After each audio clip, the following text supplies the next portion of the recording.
Okay, it's time to move on to our next lesson, which will be lesson 8. It'll be the end of our stars we were moving around in lessons 6 and 7.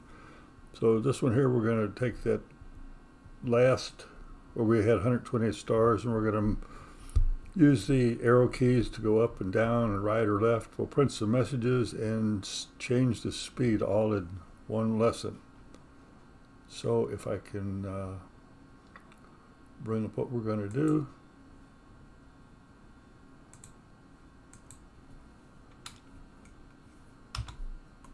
Okay, I've got it loaded, so I'll actually show you this is what the end product we should hopefully have at the end of the day. Okay, we've got our same stars going 128 going left to right. Hit the left arrow, we'll reverse it. We hit the up arrow, we'll go up and down. The down arrow, and at the top we have a message. This is what the program, our lesson 8 and our version. In the middle we got speed, and we can go fast. Hit the F to go faster, and you see the speed. I guess you can call that a speedometer up there. Goes adds more clicks to it, and you hit S to slow it down. We reverse up there, and the speed of the stars moving. Anyway, that's our end product. Okay, so with that, let's get to it. If I can get to the right screen again, as usual. There we go. Okay, this is our program. Same program that we used the last couple lessons. Pretty much the same thing. I did add a couple things to the com and include, and I'll include that for your download. I think I added this h.col and h.row. All right, this is for column and row in graphic text. Now, if you remember down here, we had a h_col and h_row. The underscores are used for high-res text. The ones with dots in them is for graphics. Okay, so they're different. So I added them, and the other thing I added for you was the arrow keys, left, right, down, and up arrow keys. So when we read the keyboard, we'll know what exactly was pressed in. Okay, and this one here, I added some things that you'll be able to use. They're not necessary, but things you can use and look and say, okay, that's how we do things. I added a version, a major number, and a minor number. This is equates to 1. This one equates to 0. Our screen is the same. It starts at 2000, but we're going to have a print line at the top, remember, so we need to not overrun our print line with stars running around. So we're going to go down 10 lines. So we'll say our screen starts at 2000 plus the length of one line times 10 will bump us down past the message line. Okay, so top of screen down 10 line. End of screen is the same as the bottom minus one line, so we don't run off. Rest of this stuff is pretty much the same. We're going to have a maximum speed, and the speed is for that speedometer to the top. The max we want to do is be able to just go as 17. Rest of this is the same. Oh, we added a scroll switch here. This tells us if we're going up or down, left or right, and it's defaulting to right to start with. We're going to do our same thing with the last time. Our random, our sys and it, task 1. We're going to load up a 9 and store it in the speed. That's our default speed to start with. We'll print the speed line. We'll look at that later, but we're going to see what it looks like to print that line. Our random loop in here is the same as we did before. Okay, if you look at the code, I don't know if I got 100%, but it does the same thing. Builds our 128 stars.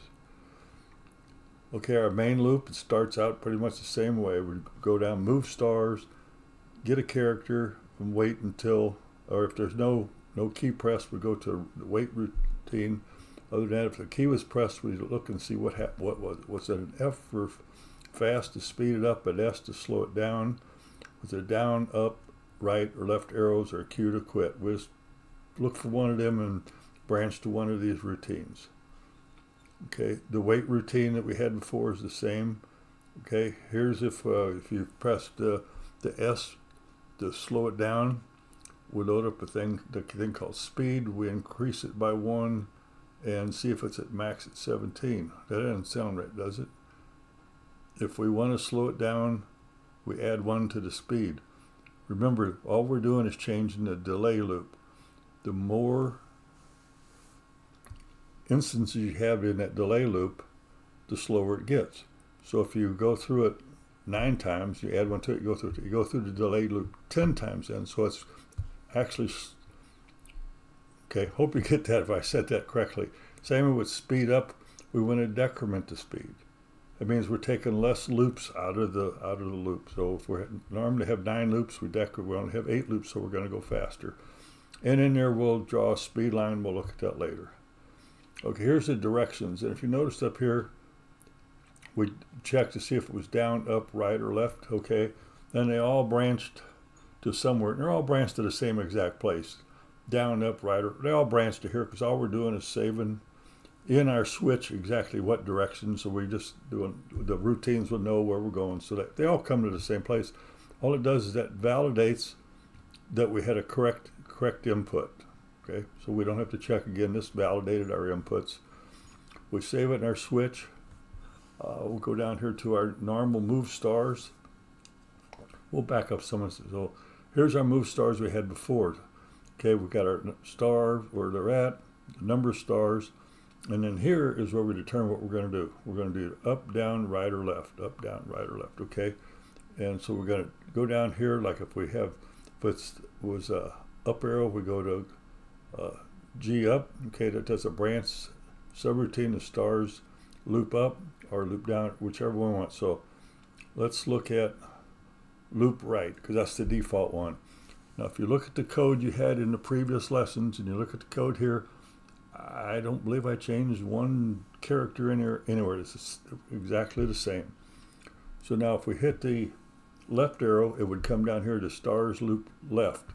Now there's some changes in there. Instead of incrementing, if you look right in here, we're subtracting now from our movement as opposed to increment going across the screen. So we'll be backing up across the screen. Other than that, there's a few changes in there to do that, but that's it. And you'll have to compare this to the other one to look, figure it out for yourself exactly what happens. Now, up and down is a little bit different. Okay, it's the same thing, the clearing and that, the line. And we're taking the length of one line and we're multiplying it. Okay, we're getting the amount of movement. Remember our movement or speed was 1, 2, 3, or 4. Okay, that's going to be in register B. We're going to length up one line, we'll multiply it, and we'll add the current address. So what we're doing is just skipping down number of lines based on the movement. Up loop is the same way. We're going to multiply it out and we're going to decrement right here. We're going to decrement our up. Okay, take how many lines we want to move, multiply it by the line length, and subtract it out. So that's our up, down, right, or left. Very, very simple stuff. And each one of these, when they're done, they all branch to go all. And a go all was right here. All it does is, are we done with our 128 stars yet? Nope. We'll go get the next star and go through the same routines until we get all 128 done. Then go back, we get our move stars, we'll go back up through. Going through it pretty fast. Our move stars get another character. Okay, I'm trying to get out of here as quick as we can because I've really labored on this thing long enough. Now, the other things we're doing in here is draw a speed line. Well, let's look at init. We didn't look at the init. We did change the init system. This part up here is all the same. Okay, then we get down here, we're going to print the version number because we haven't done any. We've printed in text screens, but not on a graphic screen. So here here's the messages we're going to print. Message version number, our speed, and a title message. We're going to print them 3. So here to do the version, okay, we're going to take the version number, which we declared up at the beginning, and we're going to load that up in the register A and store it in message version number +1.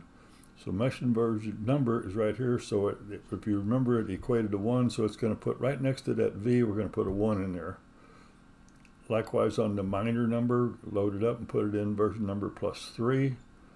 okay, which B plus 1, 2, 3 is that 0. And matter of fact, I think the version number is 0, so it's going to stay at a 0. And we're going to load up what color do we want it. Well, we're using palette 7. You can look at that for what that is. I believe that's orange, if I'm not mistaken.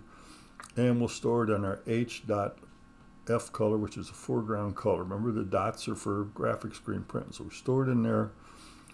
We load up the row and the column we want. The graphics printing is like a 40-character screen. So we're going to go way over to the right in column 34, row 0.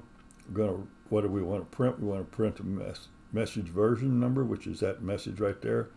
And we'll branch to a subroutine called print message. Okay, print message is here. And if you read this up here, it says print character message with a null terminator. It must have it. Okay, look at these messages. They all have a FCN, which says, well, make sure you understand, I'm sure you do, but this message must end with a null terminator. And here's what if you look at the compiled version, it's got the V0 period 0, and the last end of it is 00. That's our null terminator. If it doesn't have that, the program's going to look until it finds one. It can go through 1,000 characters, and you'll hang up. So just make sure you have your null out there. Okay, and we also had in register A here. It says we need the row, and register B the column, and X the message to print, and set the color prior to coming here. Remember, we did that after we put the 7 in the H and F color. Okay, we'll save our row. We'll clear out A, because these H column and H row, even though we come with 0 and whatever that was in there, 34, this wants a 2-byte address. Okay, so we have to clear A, and then we'll store the column, bring back the row in, and store that in a row, and clear out B. Now, B is going to be used for our string length. If you're familiar with that in C, we want to know the length of the string we're sending to them, or the routine will. So we clear out B, we save where our message is located, and here we'll do this little loop right here. We'll increment B, which started, we cleared it, now it's 1. We'll load A, which is pointing to our message, and if it's not the null 0, we'll branch up and add another 1 to B. We'll keep doing that until we hit that null byte. So at that point in time, we have the length of that message in B. Okay, we'll pull S back off the stack, which is our message, and we'll jump to this routine and let BASIC do the printing for us. Okay, it's very, very simple. What it's looking for is a message length and a pointer to the message. Branch to that, and it will print out the message, whatever you send it. Once it, we just did that. And that's kind of it. Okay, we'll do that. We did that with our version number. Now we'll do the same thing here with the speed message. We'll want it in row 0, column 12. Load up the message and branch to that same routine print. And the title message, the same run, row 0, column 1, same thing, and print the message. Okay, our the knit routine is done. One other routine we need to find. Find if I can find it. We're going the wrong way. One is we had that I'm gonna call it a speedometer, where it's printed out all the little dashes. I know it's in here somewhere, so we'll have to find it. Hang with me. Because when we do the speed, draw speed line. That's what we're looking for. Here it is, right here in front of me. Okay, we're gonna sprint. I'm gonna take 1 second here and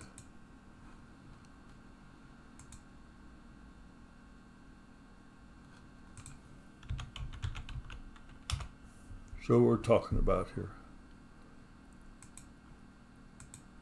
At the top we got speed, and we've got these dashes. I'm calling that speedometer, and that's the speed we're going to. If I hit F, we'll add 1. See, we add 1 to it and it goes faster. If I hit S to slow it down, we'll erase one of them. So that's what we're talking about in this speed line. Okay, we'll load up the maximum number, and if you remember, we equated at the very beginning of this, it was 17. So we're going to load up with 17. We're going to clear the color. We're going to put in there is 0, which means it's palette 0, because We want to clear out everything that's in there because we don't know if we're slowing down or speeding up. So we'll just clear them all out. And where on the screen we're going to start here at address is 20. Remember, the screen starts at 2000. So we're going to go a little bit into the screen where that speedometer type thing starts. And we'll branch to a subroutine. I call it DSP, but it's display loop, which is right here. Okay, and then that's going to immediately branch subroutine to draw speed. Okay. And all this is doing is number of lines. We got 7 lines, each one of the 7 scan lines. Draw color, okay, which we just said was 0, so we're going to 0. So we're going to be putting zeros on the screen, which is, in a sense, erasing it. Store it to the screen, load to the next line, and go through there 7 times per hour. Remember, what we're doing here is 2 pixels wide, so we got, we're storing 1 byte to get rid of the 2 pixels. We're just blacking it out. We'll load up the red palette, which is 5. Put 5 in there, which is the 2 pixels, so they'll both be red when they're in there. And we'll branch to that same routine. We'll load it up. But I need to explain this here probably. We put the max speed, which is 17 plus 1, so we'll put 18 in there, and we'll subtract the speed. Now remember, the higher number is the slower you go. So we got to reverse that when we display it on the screen. So we put the max speed of 18 in there, and we'll subtract out the current speed. Will be a flip of what we actually want to see. Example is if we was going head speed of all, max you go is 17, which is the very slowest. 17 is slowest. So we put 18 in there, subtract 17, leaves 1. We'd only print one bar on the screen. If we was going 16, we'd put 2 bars on the screen, which is going a little fast. So anyway, look at this code and say, okay, I understand it now. That's all we're doing is just have to subtract it out because fastest is 1, slowest is 17. Anyway, so we put where we're on the screen, and we just this time too we made it red dots or red pixels, and we go through 7 lines and put as many of them as whatever the speed is. We either put 1, 2, 3, 4, up to 17 dashes on the line. Here was our draw, and that's it. That is it. That's pretty much the only thing we also have left in here is in the job, which is the same as it was our exit, which is the same as the exact one was before. I don't know. There's no changes there either. So anyway, that's it. The palette's the same. It's pretty much the same code. This one I will put the code out there. I'll put the new common out there, and I'll put this out there, and then you play with things you might want to do. I'm going to bring this thing back up, and if I can get back over to it, find it here. It's still running. I'm going to change it to go up and then right and left. Things you may want to do is, excuse me, is play with it. Things you can play with is change the colors up there. Change some of the colors to blue or green, whatever you prefer. I don't know. Just play with the code and try to and study it and understand it. Okay, it's pretty much the same thing we did before. We just add a few things to it. That's it. We'll make this one quick and short. If I can tell you anything, other things you might want to try to do. Right, we're using the up arrow, down arrow, right and left arrows. Why don't you, excuse me, also add U for up, D for down, R for right, L for left. Or you could either hit the arrow, the right arrow, or the right key, the R key, and would both say same thing. Or any key combination you want. That way you can add this code and change it on your own and enjoy it. I'm going to hit the Q, quit it, and we are going to, if I can find what I'm doing here, we're done. All right, so this is 8. I don't know what we'll start next time, but we'll have something good next time for lesson 9. That's it.